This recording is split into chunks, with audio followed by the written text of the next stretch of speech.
শিক্ষার্থীদের হাতে তুলে দেওয়া হবে শ্রী অজয় কুমার জয়সওয়াল স্মৃতি পুরস্কার।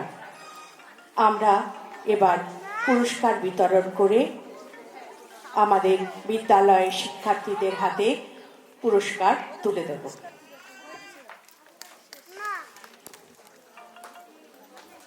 নৃত্যানুষ্ঠান, এবার পুরস্কার বিতরণী। একটা জোরে হাততালি আমাদের নিবেদিতাদের জন্য।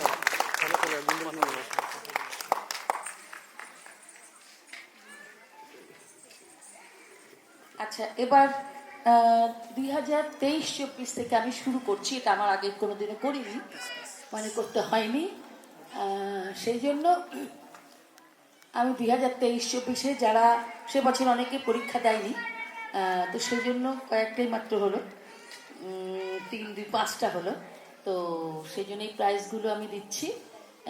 এবার মানে 23-24 থেকে আমি শুরু করলাম আমার আমৃত্যু, আমি এই প্রাইজগুলো দিতেই থাকবো। তো সেই জন্য বাচ্চাদের উৎসাহ বাড়বে। আর একটা জিনিস বলে দিই, আজকে অনেক সব মায়েরা আছো, যে এক বাচ্চারাও আছে যে নাচের স্কুল বছরের মধ্যে একদিনও বাদ দিবে না, তাকেও আমি প্রাইজ দেবো এখন থেকে, ঠিক করছি।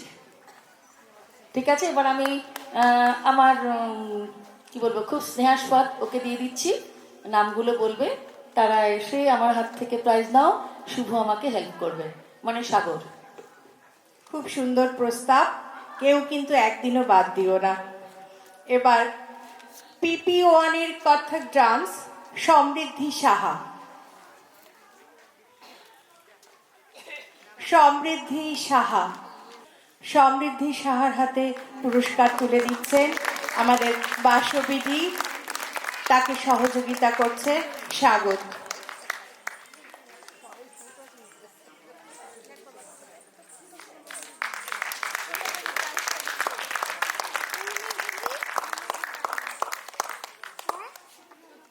পরবর্তী PP3 কত্থক ডান্স রিহানা সরকার। রিহানা সরকার, Rihanna Sikdar.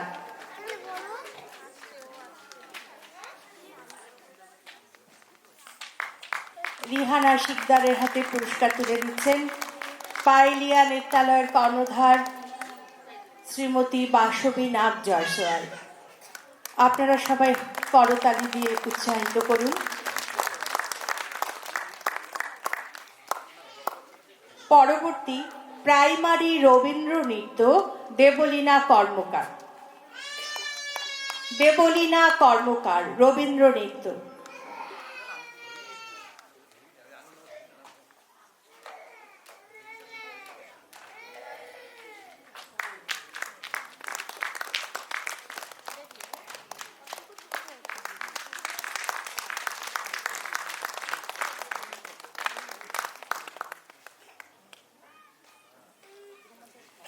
Third year Kathak dance Rupsa Das.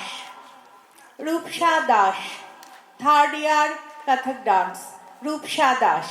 রূপসার হাতে পুরস্কার তুলে দেওয়া হচ্ছে।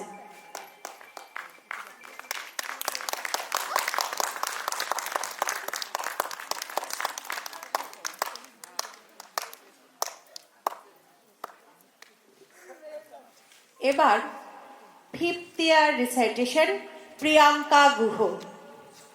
Fifth year recitation Priyanka Guha, পুরস্কার তুলে দিচ্ছেন বাসবিধি তার প্রিয় ছাত্রী প্রিয়াঙ্কার হাতে। খুব সুন্দর মুহূর্ত। আমরা এবার বাসবিধির হাতে কিছু বলার জন্য মাইক্রোফোনটি তুলে দিচ্ছি। শোনুন, আমি আর কি বলবো, আমি ভীষণ টাইমলি আরম্ভ করি বলে খুব তাড়াতাড়ি শেষ হয়ে গেল। আমার বাচ্চাদের খুব মন খারাপ যে 8টায় বাজলো প্রোগ্রাম শেষ। তো সেই জন্য আমি বাচ্চাদের কাছে সরি বলবো। আমি বলছি যে ছোট প্রোগ্রাম করো, কিন্তু ভালো করে করো। আর এখন বৃষ্টি বাদলের দিন, যদি হঠাৎ ঝড় টড়ছে, আর জলপাইগুড়ি সবসময় টোটো পাওয়া যায় না, সবার ভালো হবে কেউ স্টেজ থেকে যাবে, অডিয়েন্স থেকে যাবে না, সবাই সুন্দর করে ফাংশন দেখবে। তাহলে অল্প সময় ছোট্ট ফাংশন হলে সবাই থাকে, তো সেই জন্য ছোট্ট করেই করা হয়েছে। সেজন্য তাড়াতাড়ি শেষ হয়ে গেল। আর সবাই মিলেমিশে আমরা থাকি, এটাই ভালো। স্কুলটা চালাচ্ছি ঠিকই, কিন্তু মানে স্কুলের মতন তো চালাই না। আমি খুব মানে কি বলবো, বকাবকি করি, মায়েদেরকে বকাবকি করি। ওই জন্য সবার সামনে তো বকাবকি করি না, যদিও তাও সবার সামনেও আমার বকাটাকে না তোরা তোদের আশীর্বাদ ভাবিস, হ্যাঁ, এটাই বলবো। আর বাচ্চাদেরকে আমি তৈরি করে দেবো, ওটাতে প্রবলেম নেই। ধন্যবাদ। আজকের অনুষ্ঠান আমাদের এখানে শেষ। ও আরেকটু বলবো মা, আমার সঙ্গে তো আমার ক্যাবাদা আর সুজিত ভাই না থাকলে আমি অন্ধকার। হ্যাঁ, সুজিত ভাইকে আমার লাগে লাইটের জন্য, এবং মারামারিও করি, ঝগড়াও করি। আর ক্যাবা ভাইয়ের সাথে তো মারাত্মক ঝগড়া করি, ছোটবেলার থেকে ক্যাবা ভাইয়ের সঙ্গে ঝগড়া করি আমি। তো সেই জন্য ক্যাবা ভাই কোনো কথা বলতে গেলে আমাকে বলে না, মারফত বলে। কি জানি ক্যাবা ভাই এখনো আমাকে ভয় পায়। ক্যাবা ভাই ভয় পায় না, আমি ভালোবাসি গো তোমাদের সবাইকে। আর রবীন্দ্র ভবনে তো বরাবরই রবীন্দ্র ভবনের গুণ গাইতেই হয়। যতই পুরানো হোক, যতই ভাঙা হোক, যতই জল উঠে যাক, যতই পোকা কাটুক, কিন্তু রবীন্দ্র ভবন আমাদের রবীন্দ্র ভবনই। ওই জন্য রবীন্দ্র ভবনের সবাইকে আমার অনেক অনেক ধন্যবাদ, সব যথাস্থানে ভালোবাসা। অনুষ্ঠান ছোট হলেও খুব সুন্দর অনুষ্ঠান এতক্ষণ আমরা দেখলাম। ঠিক যেন শেষ হয়ে হইল না শেষ, কিন্তু তাতে কোনো যায় আসে না। আমরা সামনের বছর আবার এই উৎসবে সামিল হব সবাই। আবার আমরা দেখব পায়েলিয়ার নৃত্যানুষ্ঠান। ভালো থাকবেন সবাই, সুস্থ থাকবেন। এখানেই অনুষ্ঠান শেষ করছি। নমস্কার।